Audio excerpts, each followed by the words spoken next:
আন্তর্জাতিক খ্যাতিসম্পন্ন মুফাসসিরে কোরআন হাফেজ মাওলানা মুফতি আমির হামজা কুষ্টিয়া এতক্ষণ গুরুত্বপূর্ণ আলোচনা পেশ করেছেন। কুষ্টিয়া যাবে অনেক দূরের পথ, তো এই জন্য একটু আগে আলোচনা সেরেছেন। আমরা দোয়া করব আল্লাহ তাআলা যেন সহি সালেমে নিরাপদে আপন গন্তব্যে আল্লাহ পৌঁছিয়ে দেন। এই জন্য শরীরও যেহেতু ভালো না, রাত জাগাও নিষেধ। আমি ওস্তাদের জন্য অপেক্ষা করছিলাম অনেকক্ষণ। আমারে দাওয়াত দেওয়ার সময় বলেছিল রাত 9টা থেকে 10টা, 1 ঘন্টা। আমি সেই আশায় বসেছিলাম, কিন্তু ওনার মনে হয় অনুষ্ঠান ছিল, আসতে দেরি হয়ে গেছে। এই জন্য আমি একটু বেয়াদবি হয়ে গেলাম। আমি কুষ্টিয়ায় যে ফজর পড়ব, আমার কালকে অনুষ্ঠান আছে, প্রোগ্রাম আছে। এই কারণে আমি নিজে ওনার ভক্ত, যদিও আমার মনে হয় জীবনে আজকেই প্রথম দেখা। আমি বহুবার রাজি সাহেবের কাছে ওনার নাম শুনেছিলাম, মনে মনে ভাবতাম যে নিজে যে ঢাকায় দেখা করে আসবো, সময় পাইনি বলে আসিনি। আজকে যেহেতু দেখা হয়ে গেছে, আমি নিজে কিছুক্ষণ শুনবো আজকে ওস্তাদের কথা। আমরা 45 মিনিট মতো একটু কথা বলি আয়াতটা নিয়ে, এরপরে ওস্তাদ আপনাদের সামনে তাফসির আকারে হাদিস দিয়ে কোরআন দিয়ে কথা বলবে ইনশাআল্লাহ। এ মাহফিলের প্রধান আলোচক। আপনারা দ্বিতীয় বক্তা দিয়েছেন কেন?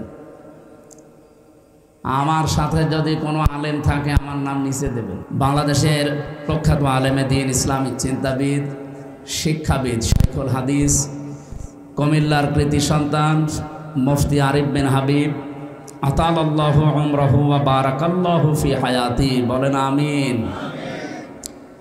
মঞ্চে বসা অত্র এলাকার সর্বজন শ্রদ্ধাভাজন ব্যক্তিবর্গ, বিশেষ করে আমন্ত্রিত ওলামা হজরত যারা এসেছেন, হাফেজ মাওলানা মুআজ, জনাব মাওলানা মোহাম্মদ আব্দুল নূর, মাওলানা মোস্তফা কামাল, হাফেজ মাওলানা মাইনুদ্দিন, মাওলানা ইমরান ভৈয়া, মাওলানা আনোয়ার হোসেন রায়পুরি, ওয়ারফা'না লাকা যিকরাক, দুনিয়া এবং আখেরাতে এদের মর্যাদা সম্মান কামনা করছে, আল্লাহ যেন বাড়িয়ে দেন। আর জোরে বলেন। আমরা শুধুমাত্র দুনিয়াতে তাদের সম্মান চাই না, উভয় জগতে চাই। কিন্তু উভয় জগতের সম্মান পেতে হলে কিছু কাজ করা লাগে।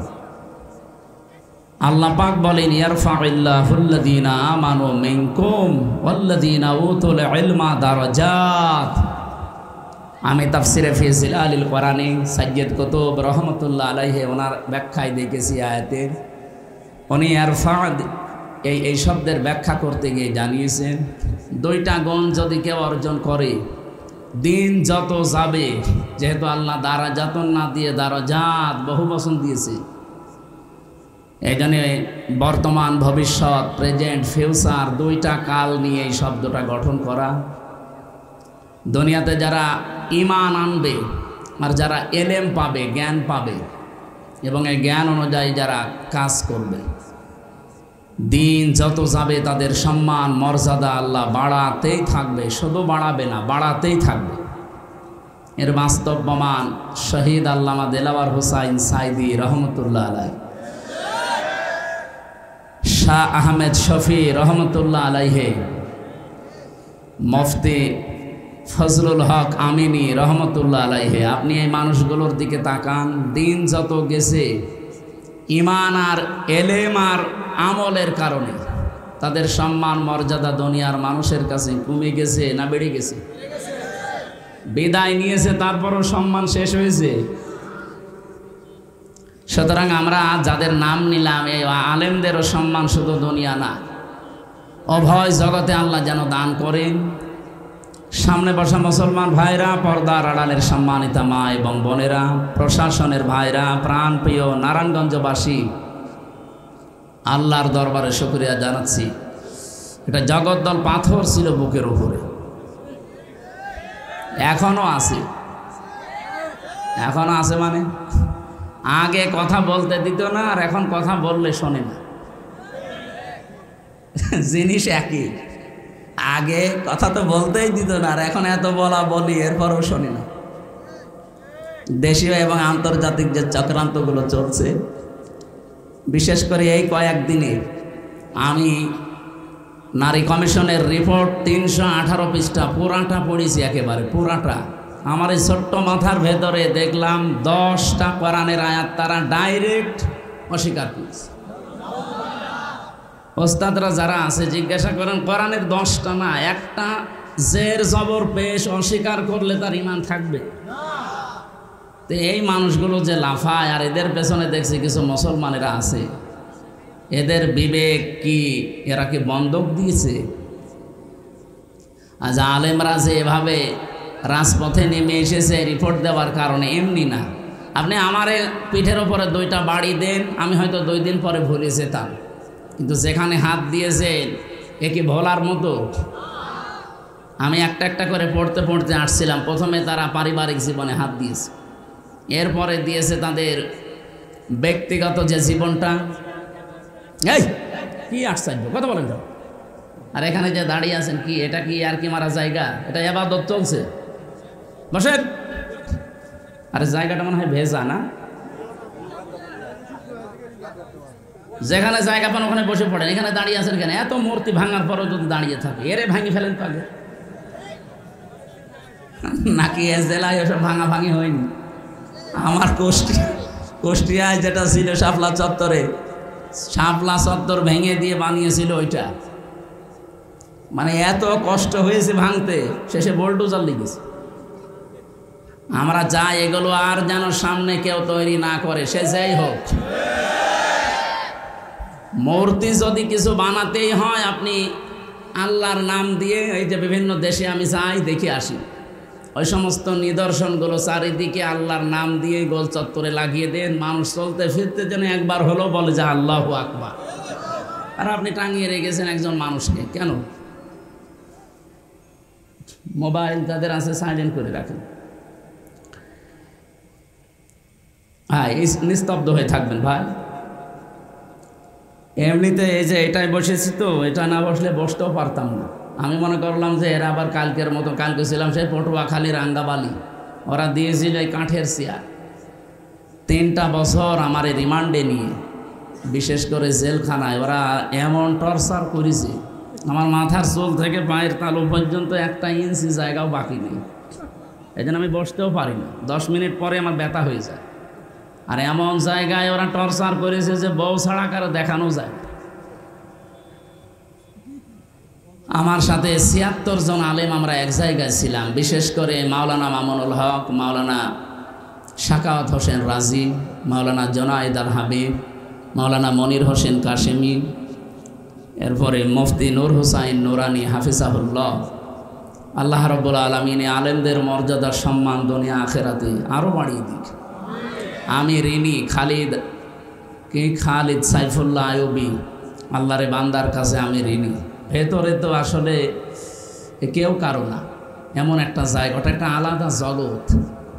আর জালেমরা আমাদের সাথে এমন আচরণ করেছে, 24 ঘন্টা তালা লাগিয়ে রাখতো, এরপরে দিয়ে রেখেছে সিসি ক্যামেরা। বিশেষ করে আমারে আর মামুনুল হকরে, কেউ যেন আমাদের সাথে কথাও না বলে, দেখাও না। ওখানে কেউ যদি একটু তাকায় আমার দিকে, ওনার দিকে, ও একেবারে ডাইরেক্ট খবর হয়ে যায় জায়গা মতো। সে এখন ওর চাকরি নিয়ে টানাটানি, আমার দিকে তাকাবে কি করে? ওই দূর থেকে। আর যারা আসে অধিকাংশ পাহারাদারগুলো দেখতাম সব হিন্দু। দেবদুলা, সুব্রত বালা, আশিক কুমার, নয়ন ঘোষ, এত সব আল্লাহর ওলির নাম বলছি। এর কাছে কোনো আলেম সালেম আছে? ওই দূর থেকে যদি বলতাম যে দাদা সব সময় তালা লাগিয়ে রাখেন, 3 বছর একটা ঘরের ভেতরে, এইদিকে 3.5 হাত, এদিকে 2.5 হাত, আর সামনে আবার পায়খানা দেওয়া, ওর ভেতরে সব 24 ঘন্টা এভাবে দিয়ে রাখেন। একটা বই নিয়ে আসতে পারেন, একটু পড়তাম। ও বই নিয়ে এসেছে বঙ্গবন্ধুর আত্মজীবনী, পড়ে আমি করবো কি? হুজুরের ভেতরে জ্ঞান আছে। পরের সপ্তাহে বললাম যে একটা বই দেন, বই দিয়েছে বঙ্গবন্ধুর ছেলেবেলা। আচ্ছা, আপনি আর বই পান না? পরের সপ্তাহে বই নিয়ে এসেছে বঙ্গবন্ধুর চীন সফর। বললাম আপনার বই দেওয়ার দরকার নেই, কোনো মুসলমান কারারক্ষী আমার ভাগে পড়ে কিনা দেখি। পড়লো আশরাফুল নামে একজন, ওরে বললাম আপনার এখানে তো নাম লেখা আছে, দেখে অন্তত বোঝা যাচ্ছে আপনার ইমান আছে। আপনিও ওদের মতোই, কিন্তু আপনার ইমান আছে। আপনার নাম যেহেতু আশরাফুল, আপনি এটিএম আজহারুল ইসলামের কাছে যাবেন, ওই বিল্ডিংয়ে আছে হিমেলে, বলবেন হামজা বই চেয়েছে, দেখবেন বই কারে বলে উনি দেবে। আল্লাহর বান্দা আমার প্রায় অনেকগুলো বই পাঠিয়েছিল, প্রোডাক্টিভ মুসলিম। এই বইটা আমার মনে হয় প্রত্যেকের পড়া দরকার, একবার জীবন পরিচ্ছন্ন হয়ে যাবে ইনশাআল্লাহ। এরপরে পাঠিয়েছিল তাফসিরে ফি জিলালিল কোরআন, তাফসিরে তাফহিমুল কোরআন, তাফসিরে ইবনে কাসির, তাফসিরে মারিফুল কোরআন, এইগুলো উনি পাঠিয়েছিল। কারণ উনি আছে আজ 13 বছর। আল্লাহর বিভিন্ন বান্দারা গিয়েছে, বিদায় নিয়েছে, ওনার কাছে বই রেখে গিয়েছিল, তাফসির রেখে গিয়েছিল। আল্লামা সাইদির যত বই সব ওনার কাছে ছিল। মাওলানা মতিউর রহমান নিজামী রহমতুল্লাহ আলাইহির যত বই, শহীদ আব্দুল কাদের মোল্লার যত বই সব ওনার কাছে দিয়েছিল। এই জন্য আল্লাহর বান্দা বাড়ি ঘর, মানে ঘরটা পুরা লাইব্রেরি, 300-র উপরে প্রায় বই আছে। এই 3টা বছর যেহেতু আলেমদের সাথে ছিলাম, বিশেষ করে শাকাত হোসেন রাজি সাহেব, ওনার কাছে আমি আরও বেশি ঋণী। আরবি গ্রামারটা আমিও কওমি মাদ্রাসায় পড়া, আমি শর্ট কোর্সে দাওরা করেছিলাম। কিন্তু আমার এই আলিয়া মাদ্রাসায় কামেল করতে যেয়ে, অনার্স মাস্টার্স করতে যেয়ে বিশ্ববিদ্যালয়ে, এদিকে পিএইচডির এই চিন্তা ভাবনায় যে এদিকে আমার আর সময় দেওয়া হতো না। আস্তে আস্তে জানা জিনিসও ভুলে যেতাম। কিন্তু 3টা বছর আল্লাহ এমন একটা সময় তৈরি করে দিয়েছিলেন, ফাঁসির কন্ডেম সেলের ভেতরে আর উনি আর আমি পাশাপাশি রুমে। ওনার কাছে আমি অনেক ঝালাই করে নিয়েছিলাম। আল্লাহর বান্দা রাজি সাহেবকেও আল্লাহ যেন কবুল করেন। বাড়ি মনে হয় কুমিল্লার সন্তান ফজলুল হক আমিনী রহমতুল্লাহ আলাইহির জামাতা উনি। সম্মানিত ভাইরা, আমার শরীর এখনও পর্যন্ত স্বাভাবিক হয়নি, কারণ ভেতরে ওরা এমন কিছু করেছে, আমার মাঝে মাঝে এখনও পর্যন্ত এলোমেলো হয়ে যায়। এই যে 8-10 দিন ছিলাম আমি ভেতরে হাসপাতালে। এই সাইডটা ডাক্তাররা বলছে, আমি সিঙ্গাপুরে, মালয়েশিয়া, থাইল্যান্ডে, ইন্দোনেশিয়া অনেকগুলো দেশে ঘুরলাম, যেখানে যেখানে দেখিয়েছে ওরা বলে এই সাইডটা একটু সমস্যা হয়ে এখনও আছে, কিন্তু সময় লাগবে স্বাভাবিক হতে। আপনি রাত জাগবেন না, সর্বোচ্চ রাত 10টা 10:30টায় ঘুমিয়ে পড়বেন। কিন্তু এই মাহফিলের জগতে এসে মানুষ কথা শোনে। এরা আসলে তোলে রাত 10টা 11টা 12টায়। কালকে 11:30 12টার সময় আমি নেমেছি। একটা কথা হইল, আপনারা এত বলি যে 9টায় তুলে দেবেন, আমি 1 ঘন্টা 10-15 মিনিট কথা বলি, আমারে নামিয়ে দেবেন, আমি যেন 10টা 10:30টায় ঘুমিয়ে পড়তে পারি। যে গরু দিয়ে চাষ করে খাবেন, ও গরুই যদি মরে যায়, আমি তত কিছুদিন বেঁচে থাকি নাকি আমারে মেরে ফেলবেন? আমার রিমান্ডে প্রথম নিয়ে যে টর্চার করেছে আমার জীবনে ভোলার মতো না। এইরকম একটা চেয়ারে বসিয়ে এই হাতের সাথে ক্লিপ লাগিয়ে দিয়েছে। আমার আগে একজনকে নিয়ে গেল, ওরে দিয়ে আমারে দেখাচ্ছিল যে এইভাবে করে কিন্তু আমরা নখ তুলি। এই জন্য এখানে একটা চাপ দিয়েছিল। আর 4.5 বছর চলছে, এখনও মিলিয়ে যায়নি। আমার আগে যারে নিয়ে গেল, ভালো মানুষ নিয়ে গেল, আসার সময় দেখছে ও মা গো বাবা গো ওই চিৎকার করছে। এই জায়গায় এরকম চেয়ারের সাথে ক্লিপ লাগায়, হাতের সাথে, গলার সাথে একটা বেড লাগিয়ে দেয়, মাথায় একটা টুপি পরিয়ে দেয় কালো, পেছনে তো হাত বাঁধা, ডান্ডা বেড়ি দেওয়া, মাজায় দড়ি টাঙিয়ে রাখে। একটা মেশিন আছে, এসে শুধু হাতের কাছে পায়ের কাছে ধরে, একেবারে মাপ দেওয়া, শুধু একটা টিপ দেবে, একবারে নখগুলো সব খুলে চলে যাবে। আরে নখ খুলে আসলেও যদি ছেড়িয়ে দেয় তাও তো বাঁচা যায়, লবণ ছিটিয়ে দেয়। মুফতি ফখরুল ইসলাম ভাই আমার সাথে ছিল, মাঝে মাঝে আমারে বলতো, হামজা এই যে মানুষ শুয়ে থাকে, এটা যে কত বড় নিয়ামত আমি টের পেয়েছি। ওরা আমারে মাটির নিচে নিয়ে প্রথম দিকে এই পায়ের ভেতরে হাত দিয়ে, এই লোহার ব্যারিকেড আছে সামনে, এর সাথে শিকল লাগিয়ে দেয়। 24 ঘন্টা একটা মানুষ এভাবে বসে থাকতে পারে? শুধু নাম শুনেছিলাম আমেরিকার ওই কারাগারে, কিন্তু বাস্তবে আমরা কিছু কিছু, আমার বিশেষ করে আমি এই আয়না ঘরে যখন ছিলাম প্রথম 10 দিন, আমি নিজে টের পেয়েছি যে মানুষের উপরে মানুষ এরকম অত্যাচারও করতে পারে। আর আমার এই কথাগুলো চিন্তা হয়, দেখি, আর মাঝে মাঝে মনে হয় যে এখনও যারা জালেমের পক্ষে সাফাই গায়, ওরা কি মানুষ? বলে কি করেছে আপা, যে ওনার পালিয়ে চলে যাওয়া লাগবে? কি করেছে আপনার সাথে তো করেনি।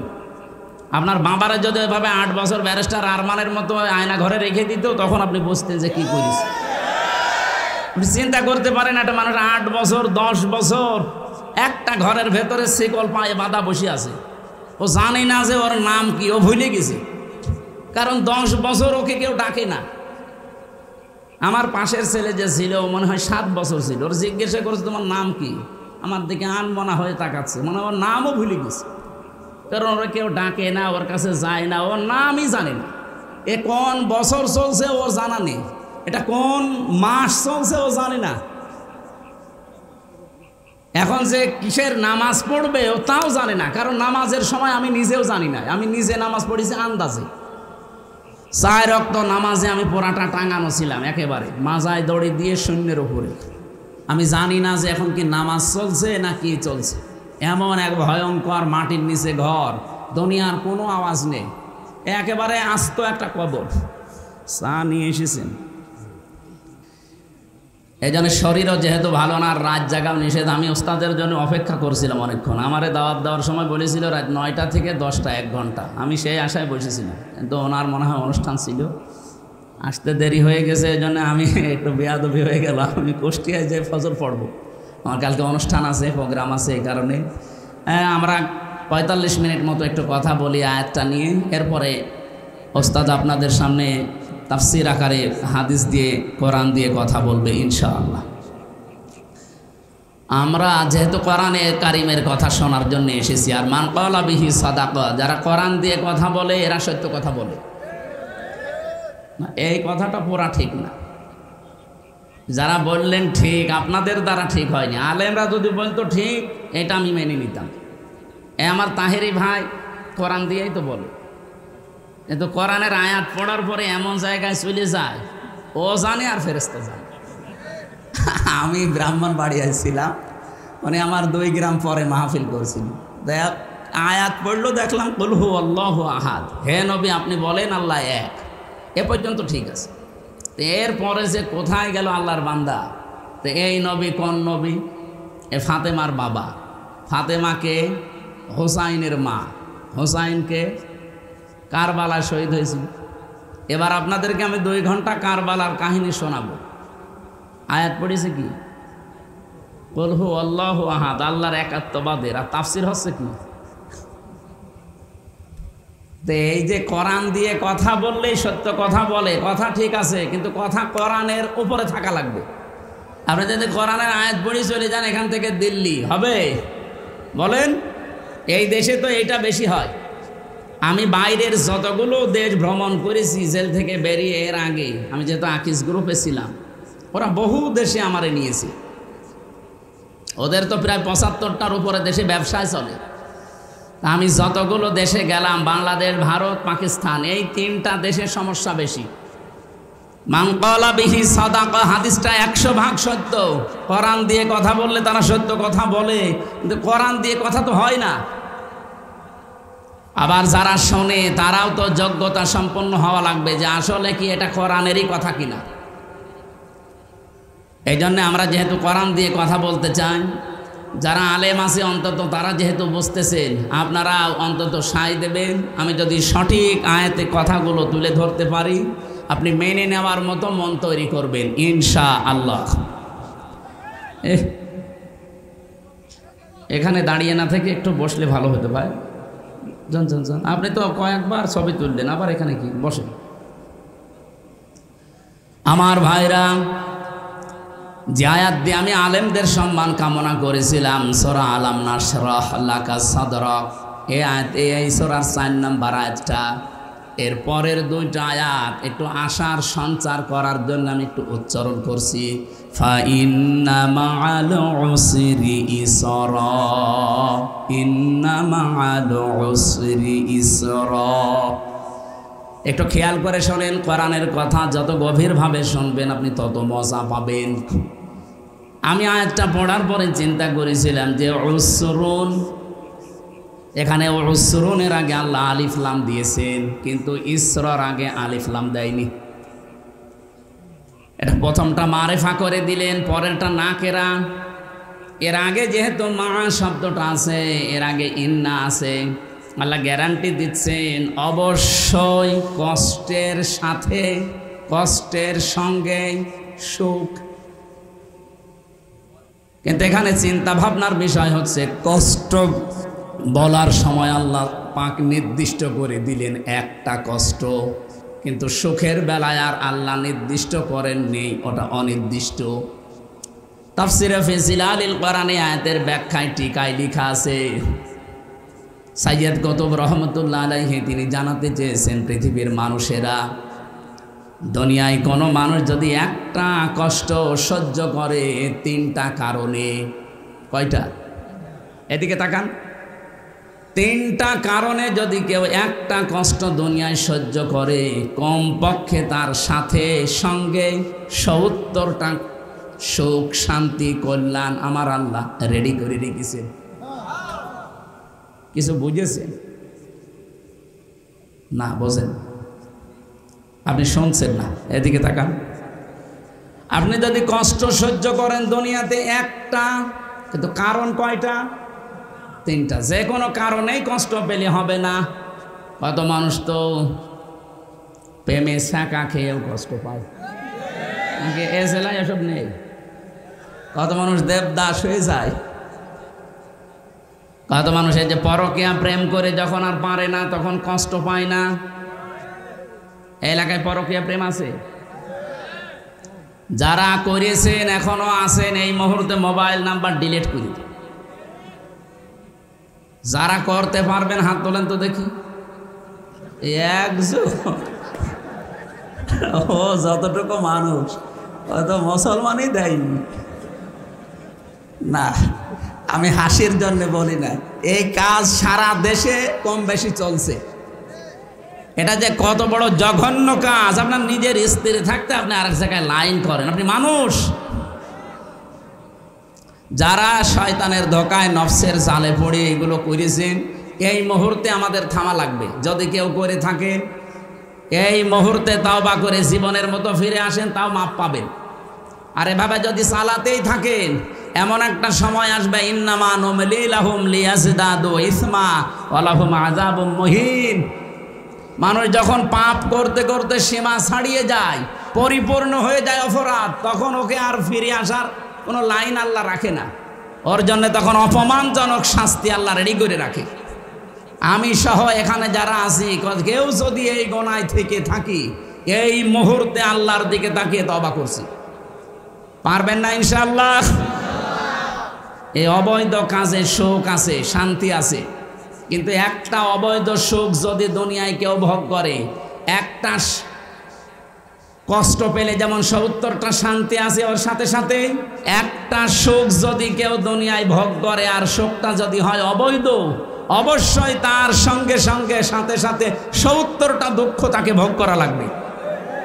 পরকীয়া প্রেমে যে শান্তি আছে, সুখ আছে, এটা কি বৈধ সুখ না অবৈধ? বলেন বলেন। এই অবৈধ সুখ যদি কেউ দুনিয়ায় পান, হ্যাঁ আপনার আনন্দ লাগবে, সুখ লাগবে, একটা সুখের কারণে 70টা অশান্তি দুনিয়ায় ভোগ করা লাগবে। এটা আমরা চাই? বলেন। আল্লাহ আমাদের হেফাজত করুন, বলেন আমিন। আমি বলছিলাম, কোনো মানুষ যদি 3টা কারণে কষ্ট পায়, একটা, আপনার কষ্ট যদি হয় দুনিয়াতে আল্লাহর জন্যে, আপনার কষ্ট যদি হয় দুনিয়ায় রাসূলুল্লাহর জন্যে, 3 নম্বরে আপনার কষ্ট যদি হয় মানবতার জন্যে। এই 3টা কারণে যদি দুনিয়ায় কেউ কষ্ট পায়, মাস্ট বি, অবশ্যই, এজন্য আল্লাহ ইন্না দিয়েছেন, তার সাথে সাথে সঙ্গে সঙ্গে 70টা করে শান্তি আল্লাহ রেখে দিয়েছেন। এই জন্য এই পৃথিবীতে বসবাস অবস্থায় আমরা যারা এই 3 কারণে কষ্ট পেয়েছি, চিন্তা করবেন না, মাস্ট বি, এই পৃথিবীতে বিজয় আমাদের হবেই, শান্তি আসবেই, কল্যাণ আমরা পাবই। পাবো না, শেষে হর্ষাই আছে। এই যে শেষে হর্ষাই আছে, এটা কোথায় আছে? সূরা বাকারা 139 নম্বর আয়াত, সূরা আলে ইমরান 139 নম্বর আয়াত দিয়ে আছে, ওয়ালা তাহিনু ওয়ালা তাহজানু ওয়া আনতুমুল আ'লাউনা। শব্দটা আরবি গ্রামার দিয়ে আপনি মিলান, এই আয়াতটা মিলিয়ে দেখেছি আমি যে মিলছে না। ওয়ালা তাহিনু ওয়ালা তাহজানু, ভয় পাবে না, চিন্তা করবে না। ওয়া আনতুমুল আ'লাউনা, আ'লাউনার আগে আলিফ লাম দেওয়া আছে, অথচ আনতুম আ'লাউনা হওয়ার কথা। বালাগাত মানতে কোনো যায়, বিশেষ করে আরবি গ্রামার দিয়ে যদি আপনি আয়াতটা মিলিয়ে পড়তে চান তাহলে আয়াত মিলছে না। সব সময় আমরা গ্রামারের নিয়ম জানি, মুবতাদা যদি মারিফা হয় খবর হবে না কেরা। অথচ এখানে আল্লাহ আলিফ লাম দিয়ে খবরকেও মারিফা বানিয়ে দিয়েছেন। আমি টিকায় পড়েছিলাম, খবর যদি কোনো সময় নাকেরা হয় মারিফা হয়ে যায় তাহলে ইফিদুল হাসরা, হাসরের ফায়দা দেয়, বাংলা অর্থ দাঁড়ায় হবেই। ওয়াং তমলা আলাউনা, তোমরা বিজয়ী হবেই, হবে না হবেই। একটা শর্ত আল্লাহ শেষে লাগিয়েছেন, ইন কুনতুম মুমিনিন, যদি মুমিন হতে পারো। তাহলে আমাদের কোনো চিন্তা নেই, কোনো ভয় নেই, আমরা মনক্ষুণ্ণ না, হীনমন্যতায় ভোগী না। কারণ এই পৃথিবীতে আমরা বেঁচে থাকলেও লাভ, মরে গেলেও আমাদের লাভ। কোনো চিন্তা নেই, জন্য আমাদের ঈমান যাদের আছে তারা হতাশ হয় না কোনো দিন, যত কঠিন পরিস্থিতি আসুক। কারণ তারা বিশ্বাস করে এই তিনটা কারণে যদি আমি কষ্ট পেয়ে থাকি, মাস্ট বি আল্লাহ পাক যেহেতু ইন্না লাগিয়েছেন, উনি খেলা করার জন্য দেননি, অবশ্যই কোনো কারণ আছে। এই তিনটা কারণে আমরা যারা কষ্ট দুনিয়ায় পেয়েছি এখনো পাচ্ছি, আপনি বিশ্বাস করতে পারেন ৭০টা শান্তি সুখ কল্যাণ আমাদের সাথে আল্লাহ লাগিয়ে রেখেছেন। আল্লাহ এই আয়াতের বাস্তব কিছু আমাদের যেন দান করেন, বলেন আমিন। যাদের কষ্ট আজ আল্লাহর জন্যে, রাসূলুল্লাহর জন্যে, মানবতার জন্যে, আল্লাহ তাদেরকে যেন দান করেন। যেহেতু আমি ওই ষড়যন্ত্র নিয়ে আরম্ভ করেছিলাম, ওই কথাটা কয়েক মিনিটে বলতে চাই। এটা শিক্ষা। ৩১৮টা পৃষ্ঠা পড়লাম, প্রায় আমি ২৮টা হাদিসের বিরুদ্ধে তাদের এই বক্তব্যগুলো পেয়েছি, 10টা কোরআনের আয়াতের ডাইরেক্ট বিরুদ্ধে। তার ভেতরে ৩ নাম্বার পয়েন্টে ওরা লিখেছে, দেহ আমার সিদ্ধান্ত আমার। এটা প্রকাশ্য কোরআন বিরোধী কথা। দেহ আপনার মানে এ দেহ যে আপনার, আপনি কোথায় পেলেন? কোরআনে কারিমে সূরা আরাফের ৫৪ নম্বর আয়াতের মাঝের অংশে আল্লাহ জানিয়েছেন, আলা লাহুল খালকু ওয়াল আমরু তাবারাকাল্লাহু রাব্বুল আলামিন। এ পৃথিবী বানিয়েছি আমি, এখানে সিদ্ধান্ত চলবে কার? আপনি কি করতে বলতে গেলেন যে দেহ আমার? এ দেহ আপনার কে বলেছে আপনাকে? আপনার মা বাবা শুধু বিছানায় ছিল, এতটুকুই শেষ। বাকি ওই বীর্য থেকে শুরু করে হামজা পর্যন্ত বানিয়েছে কে? আল্লাহ। এই জন্য আল্লাহ একটা দুর্বল জায়গায় আঘাত দিয়েছেন, ফালিয়ানজুরিল ইনসানু মিম্মা খুলিক, খুলিকা মিম্মা দাফিকি ইয়াখরুজু মিন বাইনিস সুলবি ওয়াত তারাইব। এটা কিছুদিন আগে আমি মালয়েশিয়া ইন্টারন্যাশনাল ইসলামিক ইউনিভার্সিটিতে সেমিনারে গিয়েছিলাম। ওখানে প্রায় ১২০টা দেশের ছেলেমেয়েরা, বিশেষ করে ইসলামিক চিন্তাবিদ যারা বিশ্বে নাম করা, ডক্টর জাকির নায়েক সাহেব, এরপরে ওনার উস্তাদ যারা আমেরিকা থেকে এসেছিল, একজন ডক্টর নোমান আলী খান হাফিজাহুল্লাহ, এই মানুষগুলোর কিছু কিছু ২ মিনিট ৩ মিনিট ৫ মিনিট করে সময় দিচ্ছিল। আমারে আলোচনা দিয়েছিল যে তাকওয়ার স্তরগুলো আপনি বলেন। আমার সময় দিয়েছিল মাত্র কয় মিনিট, তাড়াতাড়ি করে আমি যতটুকু বলেছি। আমার পরে একজন, ওনার বাড়ি মনে হয় ফ্রান্সে, উনি যে কথাটা বলছিলেন এই আয়াতটা, উনি তো বিজ্ঞান মনস্ক, উনি বিজ্ঞান পড়ান যেহেতু বিশ্ববিদ্যালয়ে, উনি বলছিলেন যে সোলবনটা আল্লাহ ১ বচন দিয়েছেন, আর তারাইবটা বহু বচন দিয়েছে। এদিকে তাকান, মানুষ বানাতে আল্লাহ বলেন মানুষকে নজর করে দেখে না যে আমি কি জিনিস দিয়ে তাকে বানালাম। এই যে আল্লাহ এখানে র না দিয়ে নাজারা দিয়েছেন, তার মানে র মানে চোখ দিয়ে এমনি দেখা, আর নাজারা মানে গবেষণা করে দেখা।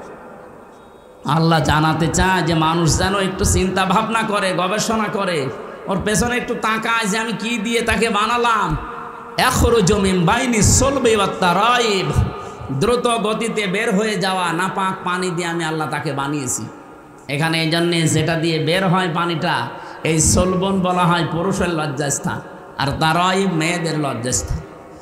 উনি আমার ব্যাখ্যায় এই সেমিনারে শোনাচ্ছিলেন যে সন্তান পৃথিবীতে আসতে কি শুধু বাবারই কষ্ট হয় না মার কষ্ট হয়? মায়ের কষ্ট হয়, আল্লাহ মায়ের ব্যাপারে বহু বচন দিলেন, তারই সলবন এক বচন দিলেন, বাবার কষ্ট নেই। কথা বলেন না কেন? ব্যাখ্যা করতে গিয়ে তিনি বলছিলেন পৃথিবীতে বাবার কষ্ট আছে, কিন্তু মায়ের চাইতে কমপক্ষে 3 ভাগের 1 ভাগ। বাবার কষ্টটা শুধু বিছানায় ছিল এইটা, আর মায়ের কষ্ট কমপক্ষে 10 মাস 10 দিন, এর নিম্নে 6 মাস। 6 মাস থেকে 10 মাস 10 দিন ছাড়া কোনো মানুষ সন্তান দুনিয়া আসতে পারে না। এখান থেকে একটা মাসলা বের হয়, কোনো মানুষ যদি 6 মাসের আগে দুনিয়ায় আসে, ওটা বৈধ সন্তান না, ওটা অবৈধ। আপনি বিজ্ঞানের যে তথ্যগুলো এখন আছে কোরআন থেকে নেওয়া, আপনি মিলান। সুম্মা খালাকনান নুতফাতা আলাকাতান ফাখালাকনাল আলাকাতা মুদগাতান, এই আয়াতের ব্যাখ্যা করেন। কমপক্ষে 6 মাস একটা মানুষ তৈরি হতে লাগবেই। তার মানে বিয়ের পর থেকে 6 মাসের আগে যদি কেউ আসে, সে কি বৈধ না জারজ? বলেন বলেন। এই পৃথিবীতে সবচাইতে বেশি জারজ সন্তান তৈরি হয় ফ্রান্সে, কারণ তারা বিয়ের আগেই বেশি সন্তান হয়। সূরা কলমের 13 নম্বর আয়াতের ব্যাখ্যায় পড়েছিলাম, উতুল্লিম বাদা যালিকা জানিম। হে নবী, যারা আমার কোরআনের বিরুদ্ধে ডাইরেক্ট ইনডাইরেক্ট আছে, আপনি দেখবেন এগুলোর জন্ম ঠিক নেই, এগুলো যার সন্তান বদ মেজাজি। এখানে প্রায় 13টা কারণ আমরা পেয়েছিলাম যে যার সন্তান যারা, তারা 13টা কাজ করে বেশি। 1 নম্বরে তাদের মেজাজ হয় হট, সব সময় মেজাজ খারাপ। এরকম মানুষ দেশে নেই? আপনি কি যার সন্তান যে আপনার কিছু হলেই মেজাজ খারাপ হয়ে যায়? আমি নিচে নামলাম না, নিজের জন্ম খারাপ করবেন না, শান্ত শিষ্ট হওয়া লাগবে। পৃথিবীর যত নবীকে আল্লাহ পাঠিয়েছিলেন, আপনি দেখেন অধিকাংশ নবীর মেজাজ ছিল ঠান্ডা। একজন নবীর মেজাজ গরম ছিল অন্য কোনো কারণে না, আল্লাহর বিধানের কারণে। মুসা আলাইহিস সালামের আমাদের মতো এই যে মুরগিতে ধান খেয়েছে এই নিয়েই মেজাজ গরম হয়ে মারামারি করে মাথা ফাটাবেন না, উনি এই জন্যে রাগেননি। উনি রাগতেন যদি আল্লাহর বিরুদ্ধে এবং মানবতার বিরুদ্ধে কোনো কাজ দেখতেন। ওই যে ফেরাউনের বাবুরচিকে যে এক চড়ে মেরে ফেলেছিলেন, ওটা কি ওনার নিজের ব্যক্তিগত রাগে? আল্লাহর বিরুদ্ধে, মানবতার বিরুদ্ধে কাজ করছিলেন। এমন থাপ্পড় দিয়েছে সংশোধনের জন্য, ও বেটা মরিয়েই গেছে। তা আমার ওইদিকে উদ্দেশ্য না, আমি অতগুলো পয়েন্ট বলতে গেলে সময় চলে যাচ্ছে। আমি বলতে চাই যেটা এখান থেকে, সন্তান যারা বৈধ সন্তান, বিয়ের 6 মাস পরে হওয়া লাগবে। বিয়ের 6 মাস আগে যদি হয়, ওদের যে সমস্ত কাজ কারবারগুলো এখন আমরা অনেকের জীবনে এই বাংলাদেশে দেখতে পাচ্ছি। আমি ইঙ্গিত দিলাম, আপনি হয়তো ধরে ফেলেছেন। বিজ্ঞান এখানে প্রমাণ করছে একটা মানুষ দুনিয়ায় আসতে হলে কমপক্ষে 6 মাস সময় লাগবেই, আর ঊর্ধ্বে সময় লাগবে 10 মাস 10 দিন। এই বাবার বীর্যটা নিয়ে আল্লাহ কেন সলবন দিলেন, আর মায়ের কাছে আল্লাহ তারাই বহু বচন দিলেন কেন? বাবা তো কষ্ট পেয়েছে একটা, মায়ের কষ্টের দিকে তাকান। কমপক্ষে 10 মাস 10 দিন এই কষ্টটা দুনিয়ার কোনো বাবা আজ পর্যন্ত টের পায়নি, পেয়েছে? এই জন্যে মায়ের সম্মান আল্লাহ বাড়িয়েছেন একদম। দ্বিতীয় নম্বরে, ডেলিভারির যে কষ্ট, বিজ্ঞান এখন কষ্ট মাপার, পরিমাপ করার যন্ত্র আবিষ্কার করেছে। কষ্ট পেলে মাপতে হয়। পৃথিবীতে যদি সর্বোচ্চ পুরুষ মানুষ 45 ইউনিট কষ্ট পায়, মরে যাবে। কিন্তু একটা মা দুনিয়ায় সন্তানের মুখ দেখাতে কমপক্ষে কষ্ট স্বীকার করে 57 ইউনিট। কয়েকদিন আগে আপনারা দেখেছেন পলাশ সাহা, একজন এসপি মারা গেছে। তার স্ত্রী আর মায়ের ভেতরে এই 2 জনের মন সে মানাতে পারেনি, শেষ পর্যন্ত মরেই গেল নিজের অস্ত্র নিজে দিয়ে। আমি এখান থেকে একটা জিনিস মা বোনদেরকে বলতে চাই, শাশুড়ি যারা আছেন, আপনি একটু ছাড় দিতে পারেন না আপনার বৌমাকে আপনার ছেলের শান্তির জন্যে? আর বৌমা যারা আছেন, আপনার মন এত ন্যারো মাইন্ডের কেন? আপনি ব্রড মাইন্ডের মন তৈরি করতে পারেন না? আপনার স্বামীর জন্যে আপনার শ্বশুর শাশুড়িকে নিজের মা বাবার মতো মনে করে একটু ছাড় দেন না কেন? আজ হাজারো স্বামী আমরা এখানে যারা আছি মানসিক রোগী, শুধুমাত্র পরিবারে মার বোর ছোট মনের কারণে। আমি কি বেশি বললাম? এটা বাংলাদেশে আজ হাজারো স্বামী আমরা অসুস্থ হয়ে আছি মানসিকভাবে, কিছু বলতে পারি না। তাই এই জন্য আশা করব মা বোনেরা, আপনাদের মনটা আপনারা ছোট করবেন না, বড় মনের অধিকারী হন।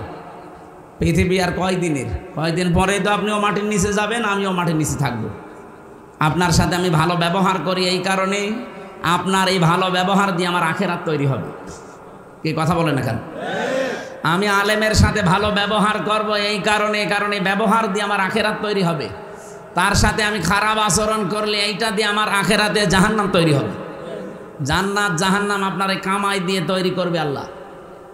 আল্লাহ আমাদেরকে এমন এমন কাজে আঞ্জাম দেওয়ার তৌফিক দিন। আমি মা বোনদের জন্য যেহেতু বলছিলাম, আশা করছি আপনারা ছাড় দেওয়ার মন মানসিকতা তৈরি করবেন। এই যে ঈদ আসতেছে, মায়ের জন্য যদি 1000 টাকা দিয়ে শাড়ি কেনে, স্ত্রীর জন্য যদি 700 টাকা 3 পিস দেয়, 3 মাস কথা বলে না। এরকম ছোট মনের বউ নেই? কার বউ এরকম হাত তোলেন তো দেখি, কেরম সাহস আপনার। না, নারায়ণগঞ্জেও যদি এই সাহস আপনি না দেখান, এটা নজরুল ইসলাম বাবুর এলাকা। ওরে বাবা, আপনারা যদি না পারেন তা আমরা কুষ্টিয়ার মানুষ পারব? 3 নম্বরে মায়ের কষ্টটা, এই যে দুধ খাওয়ানো, যদিও দায়িত্ব মায়ের না, দুধ খাওয়ানোর দায়িত্ব বাবার। এখন যদি বলেন নতুন কথা বললেন, সূরা বাকারা 233 নম্বর আয়াতের মাঝের অংশে দেখবেন, আল ওয়ালিদাতু ইরদিউনা আওলাদাহুন্না হাওলাইনি কামিলাইনি লিমান আরাদা আইয়ুতিম্মার রাদা। এটা মুযাক্কার শব্দ। আপনি দুধ পান করানোর দায়িত্ব বাবার। বাবার যেহেতু জিনিসপত্র নেই, এই জন্য মা পান করিয়ে দেয়। মা যদি পান না করায়, মার গোনা হবে না। আমার মনে হয় এটা মাইকে বলা ঠিক হলো না, কারণ আমারও 8 মাসের একটা বাচ্চা আছে। তো ম্যাডাম যদি এখন শোনে, বল বাড়ি আসেন, টাকা দেন, তারপরে আপনার মেয়ে দুধ খাও, এটা মুসিবতে পড়ে যাবে না? থক্কু, আমি আর কোনোদিন বলবো না। এই যে 3টা কারণে মায়ের সম্মান আল্লাহ এত বাড়িয়েছেন, নবীজি এত বাড়িয়েছেন। তার আইবটা এমনি দেয়নি। বিজ্ঞান এখন আমি নিজে কম্পিউটারে দেখেছি, বিশ্ববিদ্যালয়ে থাকাকালীন আমার যেহেতু গবেষণা এই বিষয়ের ওপরে ছিল, আমি দেখেছি বাবার এই বীর্যটা যখন বের হয়, কমপক্ষে 40 কোটি মানুষ তৈরি হওয়ার ক্ষমতা রাখে 1 ফোঁটা বীর্যের ভেতরে। ওখান থেকে মায়ের রেহেম পর্যন্ত আসতে বিভিন্ন জায়গায় ধাক্কা খেয়ে পড়ে যায় অনেকে। শেষ পর্যন্ত মনে করেন আমি হামজা পর্যন্ত গিয়েছি। আল্লাহ পাক বলেন 120 দিনে আমি 4টা জিনিস এই নাপাক পানি দিয়ে বানাই: চুল, রগ, হাড় আর পর্দা, রক্ত, গোশত, চর্বি আর চামড়া। মার বাবার এই 2টা নাপাক পানি দিয়ে 8টা জিনিস যখন এক হয়, আল্লাহ বলেন আমি যেহেতু রব নাম নিয়েছি। আর রবের অর্থ কি? তারবিয়াতু শাইয়্যি ইলা কামালিহি শাইয়ান ফাসাইয়ান। নেই থেকে পূর্ণতার দিকে যিনি ধীরে ধীরে পৌঁছিয়ে দেন, তার আরবি নাম রব। আল্লাহ এই নামটা নেওয়ার কারণে দেখেন আমাদেরকে আস্তে আস্তে পৌঁছিয়ে দিয়েছেন একেবারে হামসা পর্যন্ত। সূরা নাহালের ভেতরে আছে 78 নম্বর আয়াতের মাঝের অংশে আছে এটা, ওয়াজাআলা লাকুমুস সামআ ওয়াল আবসারা ওয়াল আফইদা। রব্বুল আলামিন বলেন শ্রবণ শক্তি, দর্শন শক্তি, বাক শক্তি, আরও 2টা কথা অন্য আয়াতে আছে, আকেল শক্তি আর ঘ্রাণ শক্তি। এই 5টা জিনিস আমি আল্লাহ আমার রব নামের কারণে বান্দাকে দেই। 8, 5, 13টা জিনিস যখন এক হয়, তখন আল্লাহর ফেরেশতারা জিজ্ঞাসা করে এর আকৃতি বানাবো কেমন, এ কি ছেলে না মেয়ে হবে? ওয়াল্লাযী ইউসাউবিরুকুম ফিল আরহামি কাইফা ইয়াশা। তিনি সে আল্লাহ যিনি মায়ের রেহেমের ভেতরে তোমাদের আকৃতি তৈরি করেন। এটা বানাই কে? আকারটা বানিয়েছে আল্লাহ, বডি বানিয়েছে ফেরেশতারা। 8, 5, 13টা জিনিস এক হওয়ার পরে আল্লাহু আখরাজাকুম মিন বুতুনি উম্মাহাতিকুম লা তা'লামুনা শাইয়া। আস্তে করে তিনি দুনিয়ায় আমাদেরকে বের করে নিয়ে আসেন এমন সময়, যে সময় আমরা কিছুই জানতাম না। ধীরে ধীরে এভাবে আমার আল্লাহ বিভিন্ন জিনিস পেটের ভেতরে যে খাবারের ব্যবস্থা করেছেন নাভির ভেতর দিয়ে, দুনিয়ায় আসার পরে দাঁত দিয়েছেন শক্ত খাবার খাওয়ার জন্যে। এরপরে এখন আমি এই 33 বছরের আমির হামজা। বলেন তো আমার ভেতরে আমার কি নিজের আছে? আমার মা বাবার যা আছে শুধু বিছানায় থাকার দায়িত্ব, বাকি যা করলো পোড়াটাকে। আপনি কোন কারণে মুসলমানের এই 92% দেশে বলতে গেলেন যে দেহ আমার, সিদ্ধান্ত আমার? বিশেষ করে আজ 3 দিন যা আরম্ভ হয়েছে, ওরা বলছে চেয়েছিলাম হিস্সা, হয়ে গেছি বেশ্যা। আপনারা তো আসলে বেশ্যা। আপনাকে মেয়ে মানুষ বলবে কে? আমি তো দেখলাম চেহারার দিকে তাকিয়ে, এখন যদিও জায়েজ না তারপরও দেখা লাগছে। সামনের দিকে তাকিয়ে দেখি 2 জন শুধু বাংলাদেশের, বাকিগুলো সব কলকাতার। আমার এই ছোট্ট বয়সে আমি বেশিরভাগ কাটিয়েছি কলকাতা আর আসামে, কারণ এই দেশে আল্লাহর ওলিরা আমারে ঢুকতে দিত না। এই জন্য আমার ওই 2 প্রদেশ সম্পর্কে খুব ভালো জানা আছে যে ওখানে কে কি করে। আপনি দেখেন মিছিলের সামনে শুধু 2টা বাংলাদেশের মেয়ে, বাকি সবগুলো কলকাতা থেকে ধার করে নিয়ে আসা। এরা ওদের ওইটা চাপিয়ে দেওয়ার জন্য একটা সূক্ষ্ম ষড়যন্ত্র চালাচ্ছে। নিজেদের যেমন সব উলট পালট, আমাদের মেয়েদেরকে ওরা এরকম কিছু করতে চায়। সম্মানিতা মা বোন যারা এদেশে আছেন, ওরা যেভাবে লেগেছে, আমার মনে হয় মুসলিম মহিলা যারা, তারা ওদের বিরুদ্ধে অবস্থান নেওয়া দরকার। যে আমার দেহ আমার সিদ্ধান্ত, মানে দেহ আমার না, সিদ্ধান্ত আমার না। আলাহুল খালকু ওয়াল আমরু, দেহ আল্লাহর, সিদ্ধান্ত কার? আমি বিস্তারিত আর তথ্যের দিকে যেতে পারছি না। আমি আয়াত পড়েছিলাম, একটা দিকে যাচ্ছে সময়, আমার মনে হয় 1 ঘন্টা হয়ে গেছে। ওস্তাদ আবার বসে আছে, তো আমার তো আর সময় নেওয়া ঠিক হবে না। ওনার কাছে আপনারা এখন কথা শোনেন না। আমি আগামীতে আবার যদি আশপাশে কোনো জায়গায় আসি, 2টা দাওয়াত নিয়েছি, একটা 2500 আর একটা সোনারগাঁও, ওখানে কথা বলবো ইনশাল্লাহ।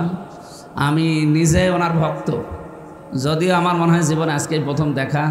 আমি বহুবার রাজি সাহেবের কাছে ওনার নাম শুনেছিলাম, মনে মনে ভাবতাম যে নিজে যে ঢাকায় দেখা করে আসবো, সময় পাইনি বলে আসিনি। আজকে যেহেতু দেখা হয়ে গেছে, আমি নিজে কিছুক্ষণ শুনবো আজকে ওস্তাদের কথা। আমার কথা আপনারা আমি ইন্টারনেটে হাজার দেওয়া শুনতে পারবেন। আমি যে আয়াত পড়েছিলাম সূরা মায়েদার 27 নম্বর আয়াত, ইনশাল্লাহ ব্যাখ্যা করব কোরবানি সংক্রান্ত, আর উস্তাদ পারলে করবে ইনশাল্লাহ। আসসালামু আলাইকুম। এত রাত ঠিক না, 10টা বাজে এখন, 11টা পর্যন্ত 1 ঘন্টা বললেও 11টা হয়ে যাবে। যার জন্য এখানে আসা, দিন মোহাম্মদ, সে অসুস্থ। হ্যাঁ, দোয়া করছি। উস্তাদ কিছু কথা বলেন, আমি কিছুক্ষণ বসি, এরপরে দরকার হয়।